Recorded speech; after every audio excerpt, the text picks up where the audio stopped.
Hey guys, and welcome to another episode of Natural Selection. Last time we did a bunch of actual gameplay. This time we're gonna do kind of a little mini playtutorial on how to command both Marines and aliens.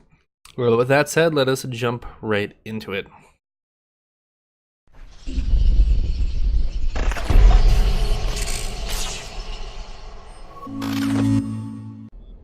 So first things first, guys, we're on the Marine side right now. We're in the sandbox mode, so it's kind of just to show things off, so we get a good understanding of everything. It kind of shows what things do, which is really nice because it tells you exactly what that thing does.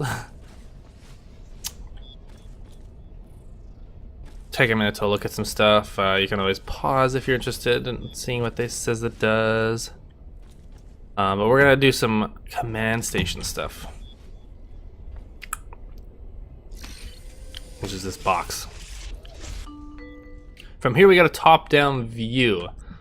They'll kind of tell you what's up.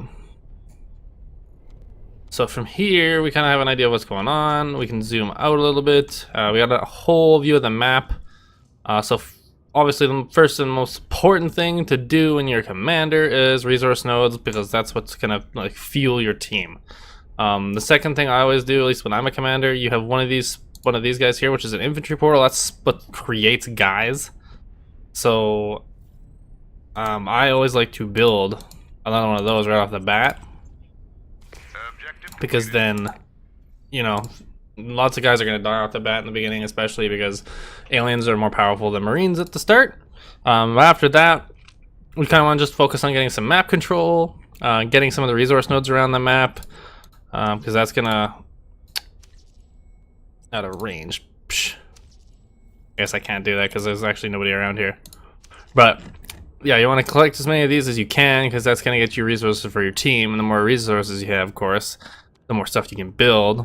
Right after that, next thing you want to do is get an arms lab going, because that's how you actually upgrade your guys, which really helps. Honestly, I figure armor is kind of the most worthwhile, because it takes then they do you get a little less damage, and you work your way up the chain.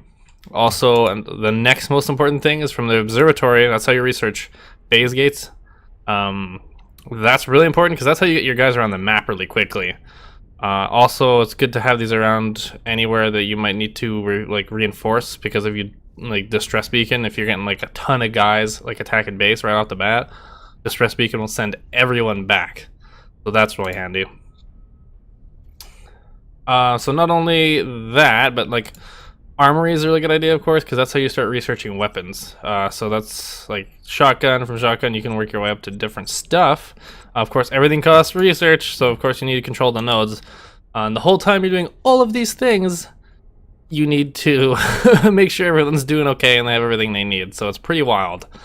Then eventually get to the prototype lab, and that's where you get the end game stuff like jetpacks and exosuits. Jetpacks are kind of the most worthwhile, in my opinion, and then building up to actual flamethrowers and stuff, which is really handy, because then you can burn people, which is pretty effective.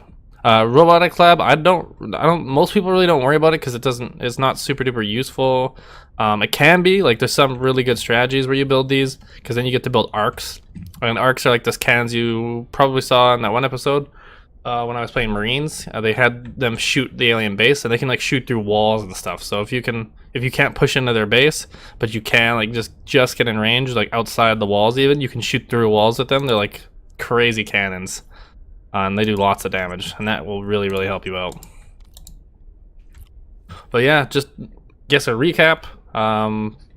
First thing you want to do is usually place in their infantry portal. Make sure you get some of the resource nodes right away. Build an arms lab. Start upgrading armor and defense for your guys, so they don't hate you, and you also helping them out. Next thing you want to do is usually research shotguns. From there, you want to kind of work your way. You either want to go straight into phase gates. After that, you want to go into either jetpacks or exosuits, and make sure you have some good guns like flamethrowers or grenade launchers, because jetpacks will keep your guys alive, and that's what's most important. because they will fly. Like they can escape that way. Otherwise, aliens are always faster, especially late game. They get an upgrade to go really quick. So jetpacks keep people alive. So that's really important. You can also like ping the map and stuff like that. You can click guys when they're in the game, and you can actually tell them what to do by like clicking them and send them to an area and stuff like that. And see, I can like ping the map to show people where I want them to be, to tell them stuff's going on. You also get the research tree, so this is exactly what I was saying here. So basic stuff. Infantry portal, always love it. Extractor is what's going to get you resources, and you can move down the tree. So yeah, normal armory gets you like the welder, shotgun, your grenades and mines. You can go to advanced armory, which is going to get you the MG and like advanced weaponry, which is like flamethrowers, grenade launchers and stuff. And from there you get the prototype lab, and that's how you get the endgame stuff here. Through the observatory you get the phase technology, and then you can like build actual phase gates. And like I say, they're super duper important. Only reason really anyone builds Robotics Factory is for the turrets, the sentries, which again, unless you really are drawing out a game, most people don't bother with that because that's kind of a waste of resources where you could be putting it on like upgrading or something over here. That's pretty nice. That's just a buff on one particular person that takes like less damage for 5 seconds, so it's not super duper handy. Catalyst packs, again, same kind of thing, not bad, but not necessary. Power surge is pretty good too, because it does like damage to aliens, so if they're like trying to attack like a structure or something, you can surge it and it'll attack, like it'll hurt them for a bit, but it also costs quite a bit of resources, like 50. It might not seem like a lot, but it totally is, especially in the beginning of the game where you don't really have that much. And then obviously arms, you want to like, that's really important to get that, like you want this all the way at the end by like end of the game, else you're not gonna have a good time. So I think that's a pretty good overall of the Marines. So thank you guys for watching this. The alien one will be soon to come. If you liked it, give me a thumbs up. If you have any suggestions or anything I should comment on, let me know. But thank you guys for watching.